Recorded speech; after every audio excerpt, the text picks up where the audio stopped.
guys, you're welcome to Bubble and Bliss Soul's YouTube channel. And guess what? In today's tutorial, I'll be learning how to take the basic bodice measurement for your little princess. I'm sure you're wondering, how did they make this dress? What measurements were used? Don't worry, in this tutorial, in this YouTube video, you will learn how to take a proper body measurement. If this is what you want, keep watching. I'm sure most of you are used to taking adult body measurements, where you take the bust, the nipple point, the bust length on the bust one. But guess what? In a child's tutorial or in making a beautiful dress for a princess, you do not need such measurements. So let's get to the main deal. I have here, this will be my model for today. Can you please tell us your name? What's your name? Her name is Prosper. How old are you, Prosper? Show me your big forefinger. She is 4 years. So we are going to be using this model. She's a 4-year-old princess. So I'm going to be showing you how to take a proper measurement for a 4-year-old. So please keep watching. So the first thing you want to measure for a child is her shoulder. The next is her breast circumference, her half length, the waist, then the length of the dress you want to make. So let's quickly do that. Can you please turn around, Prosper? Turn around. Thank you. Now let's measure her shoulder.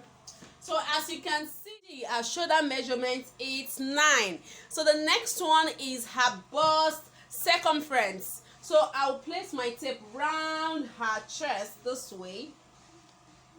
Then I will take, so you can see just one of my finger is inside.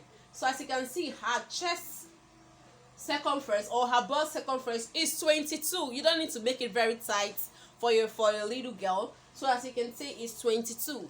The next thing you need to measure is her half length. Now, in taking a child's half length, the thing you need to ensure is this. Make sure, I repeat, make sure that the half length is above her navel button. Now this is her navel button. So if it comes down below here, it's not going to look beautiful.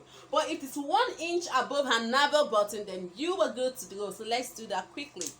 So you place your shoulder, your measuring tape on her shoulder like this. Then you measure it 1 inch. Now her navel is 11. So I'm going to take 1 inch above her navel, which is 10. So if I'm to make a dress for a 4-year-old princess, her half length is going to be 10.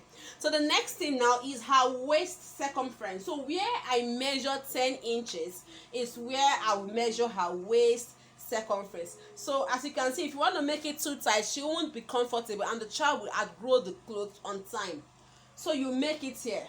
As you can see, one of my fingers can go in. So her waist circumference is 21.5. So, or you can make it 22, which is properly fine. As you can see, she has bigger tummy compared to her shoulders. Oh, princess. So the next thing we want to measure here is her length. So are you making a knee length or you're making a dress to the floor? It all depends on you. So it all depends on what you're making for your. What I want to do now is measure her length. Can you please move backward, Prosper, so my beautiful YouTube subscribers can see you? Now the next thing I will do is place the tape on her shoulder, then measure the length. So her knee length is 22. Then her knee length is 22.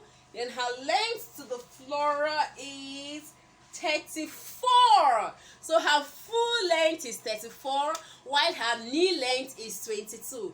Now I'm going to tell you something here.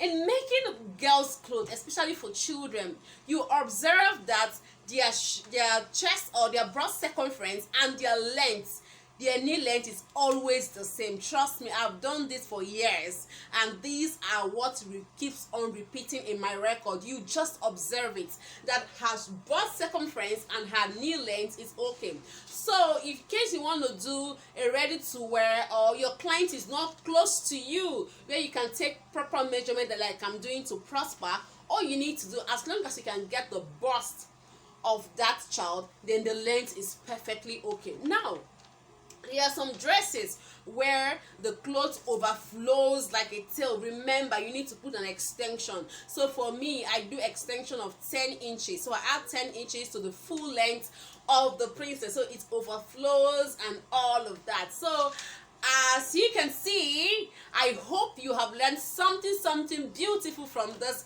our YouTube video for today. Oh, can you see? Prosper loves this dress. Wow! Can you see the way she's admiring the ball dress? We make beautiful ball dresses, and we also teach you on how to make such dresses. So if you want to learn how to make beautiful ball dresses like this one, please subscribe to my YouTube channel, give us a thumbs up, drop your comments on what video you would like us to film the next time. Thank you very much for watching. Prosper, would you say bye to my subscribers? Yeah, thank you for watching, and high five, Prosper. Oh, you did an awesome job today. Thank